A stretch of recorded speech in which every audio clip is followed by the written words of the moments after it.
फारस देश में एक रूमा नामक नगर था। उस नगर के बादशाह का नाम गरीब था। उस बादशाह को कुष्ठ रोग हो गया। इससे वह बड़े कष्ट में रहता था। राज्य के वैद्य हकीमों ने भांति भांति से उसका रोग दूर करने के उपाय किए, किंतु उसे स्वास्थ्य लाभ नहीं हुआ। संयोगवश उस नगर में दूबा नामक एक हकीम का आगमन हुआ। वह चिकित्सा शास्त्र में अद्वितीय था। जड़ी बूटियों की पहचान उससे अधिक किसी को भी नहीं थी।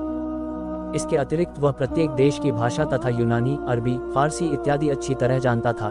जब उसे मालूम हुआ कि वहां के बादशाह को ऐसा भयंकर कुष्ठ रोग है जो किसी हकीम के इलाज से ठीक नहीं हुआ है, तो उसने नगर में अपने आगमन की सूचना उसके पास भिजवाई और उससे भेंट करने के लिए स्वयं ही प्रार्थना की। बादशाह ने अनुमति दे दी तो वह उसके सामने पहुंचा और विधिपूर्वक दंडवत प्रणाम करके कहा, मैंने सुना है कि नगर के सभी हकीम आपका इलाज कर चुके और कोई लाभ न हुआ। यदि आप आज्ञा करें तो मैं खाने या लगाने की दवा दिए बगैर ही आपका रोग दूर कर दूं। बादशाह ने कहा, मैं दवाओं से ऊब चुका हूँ। अगर तुम बगैर दवा के मुझे अच्छा करोगे तो मैं तुम्हें बहुत पारितोषिक दूंगा। दूबा ने कहा, भगवान की दया से मैं आपको बगैर दवा के ठीक कर दूंगा। मैं कल ही से चिकित्सा आरंभ कर दूंगा। हकीम दूबा बादशाह से विदा होकर अपने निवास स्थान पर आया। उसी दिन उसने कोड़ की दवाओं से निर्मित एक गेंद और उसी प्रकार एक लंबा बल्ला बनवाया और दूसरे दिन बादशाह को यह चीजें देकर कहा कि आप घुड़सवारी की गेंदबाजी, पोलो खेलें और इस गेंद बल्ले का प्रयोग करें। बादशाह उसके कहने के अनुसार खेल के मैदान में गया। हकीम ने कहा, यह औषधियों का बना गेंद बल्ला है। आपको जब पसीना आएगा तो ये औषधियां आपके शरीर में प्रवेश करने लगेंगी। जब आपको काफी पसीना आ जाए और औषधियां भली प्रकार आपके शरीर में प्रविष्ट हो जाएं तो आप गर्म पानी से स्नान करें। फिर आपके शरीर में मेरे दिए हुए कई गुणकारी औषधियों के तेलों की मालिश होगी। मालिश के बाद आप सो जाएं। मुझे विश्वास है कि दूसरे दिन उठकर आप स्वयं को निरोग पाएंगे। बादशाह यह सुनकर घोड़े पर बैठा और अपने दरबारियों के साथ चौगान पोलो खेलने लगा। वह एक तरफ से उनकी ओर बल्ले से गेंद फेंकता था और वे दूसरी ओर से उसकी तरफ गेंद फेंकते थे। कई घंटे तक इसी प्रकार खेल होता रहा। गर्मी के कारण बादशाह के सारे शरीर से पसीना टपकने लगा और हकीम की दी हुई गेंद और बल्ले की औषधियां उसके शरीर में प्रविष्ट हो गईं। इसके बाद बादशाह ने गर्म पानी से अच्छी तरह मल कर स्नान किया। इसके बाद तेलों की मालिश और दूसरी सारी बातें जो वैद्य ने बताई थी की गईं। सोने के बाद दूसरे दिन बादशाह उठा तो उसने अपने शरीर को ऐसा निरोग पाया जैसे उसे कभी कुष्ठ हुआ ही नहीं था। बादशाह को इस चमत्कारिक चिकित्सा से बड़ा आश्चर्य हुआ। वह हंसी खुशी उत्तमोत्तम वस्त्रालंकार पहनकर दरबार में आ बैठा। दरबारी लोग मौजूद थे ही। कुछ ही देर में हकीम दूबा भी आया। उसने देखा कि बादशाह का अंग अंग कुंदन की तरह दमक रहा है। अपनी चिकित्सा की सफलता पर उसने प्रभु को धन्यवाद दिया और समीप आकर दरबार की रीति के अनुसार सिंहासन को चुंबन दिया। बादशाह ने हकीम को बुलाकर अपने बगल में बिठाया और दरबार के लोगों के सन्मुख हकीम की अत्यधिक प्रशंसा की। बादशाह ने अपनी कृपा की उस पर और भी वृष्टि की।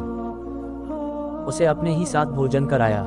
संध्याकालीन दरबार समाप्त होने पर जब मुसाहिब और दरबारी विदा हो गए तो उसने एक बहुत ही कीमती खिलत पारितोषिक राजवस्त्र और 60,000 रुपये इनाम में दिए। इसके बाद भी वह दिन प्रतिदिन हकीम की प्रतिष्ठा बढ़ाता जाता था। वह सोचता था कि हकीम ने जितना उपकार मुझ पर किया है उसे देखते हुए मैंने इसके साथ कुछ भी नहीं किया। इसीलिए वह प्रतिदिन कुछ न कुछ इनाम इकराम उसे देने लगा। बादशाह का मंत्री हकीम की इस प्रतिष्ठा और उस पर बादशाह की ऐसी अनुकंपा देखकर जल उठा। वह कई दिन तक सोचता रहा कि हकीम को बादशाह की निगाहों से कैसे गिराऊं। एक दिन एकांत में उसने बादशाह से निवेदन किया कि मैं आपसे कुछ कहना चाहता हूं, अगर आप अप्रसन्न हो। बादशाह ने अनुमति दे दी तो मंत्री ने कहा, आप उस हकीम को इतनी मान प्रतिष्ठा दे रहे हैं, यह बात ठीक नहीं है। दरबार के लोग और मुसाहिब भी इस बात को गलत समझते हैं कि एक विदेशी को, जिसके बारे में यहाँ किसी को कुछ पता नहीं है, इतना मान सम्मान देना और विश्वास पात्र बनाना अनुचित है।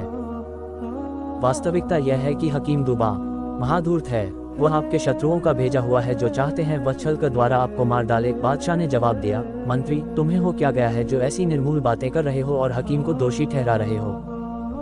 मंत्री ने कहा, सरकार, मैं बगैर सोचे समझे यह बात नहीं कह रहा हूँ। मैंने अच्छी तरह पता लगा लिया है कि यह मनुष्य विश्वसनीय नहीं है।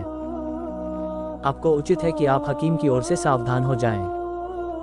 मैं फिर जोर देकर निवेदन करता हूं कि दूबा अपने देश से वही इरादा लेकर आया है, अर्थात वह छल से आपकी हत्या करना चाहता है। बादशाह ने कहा, मंत्री, हकीम दूबा हरगिज ऐसा आदमी नहीं है जैसा तुम कहते हो। तुमने स्वयं ही देखा है कि मेरा रोग किसी और हकीम से ठीक न हो सका और दूबा ने उसे एक दिन में ही ठीक कर दिया। ऐसी चिकित्सा को चमत्कार के अलावा क्या कहा जा सकता है। अगर वह मुझे मारना चाहता तो ऐसे कठिन रोग से मुझे छुटकारा क्यों दिलाता। उसके बारे में ऐसे विचार रखना बड़ी नीचता है। मैं अब उसका वेतन 3000 रुपये मासिक कर रहा हूँ। विद्वानों का कहना है कि सत्पुरुष वही होते हैं जो अपने साथ किए गए किंचित मात्र उपकार को आजीवन न भूलें। उसने तो मेरा इतना उपकार किया है कि अगर मैं उसे थोड़ा इनाम और मान सम्मान दे दिया तो तुम उससे जलने क्यों लगे? तुम यह न समझो कि तुम्हारी निंदा के कारण मैं उसका उपकार करना छोड़ दूंगा। इस समय मुझे वह कहानी याद आ रही है जिसमें बादशाह सिंदबाद के वजीर ने शहजादे को प्राणदंड देने से रोका था। मंत्री ने कहा, वह कहानी क्या है? मैं भी उसे सुनना चाहता हूँ। बादशाह गरीक ने कहा, बादशाह सिंदबाद की सास किसी कारण सिंदबाद के बेटे से नाराज थी। उसने छलपूर्वक शहजादे पर ऐसा भयंकर अभियोग लगाया कि बादशाह ने शहजादे को प्राणदंड देने का आदेश दे दिया। सिंदबाद के वजीर ने उससे निवेदन किया कि महाराज, इस आदेश को जल्दी में न दें। जल्दी का काम शैतान का होता है। सभी धर्मशास्त्रों ने अच्छी तरह समझे बूझे बगैर किसी काम को करने से मना किया है। कहीं ऐसा न हो कि आपका उस भले आदमी जैसा हाल हो जिसने जल्दबाजी में अपने विश्वासपात्र तोते को मार दिया और बाद में हमेशा पछताता रहा। बादशाह के कहने से वजीर ने भद्र पुरुष और उसके तोते की कहानी इस तरह सुनाई।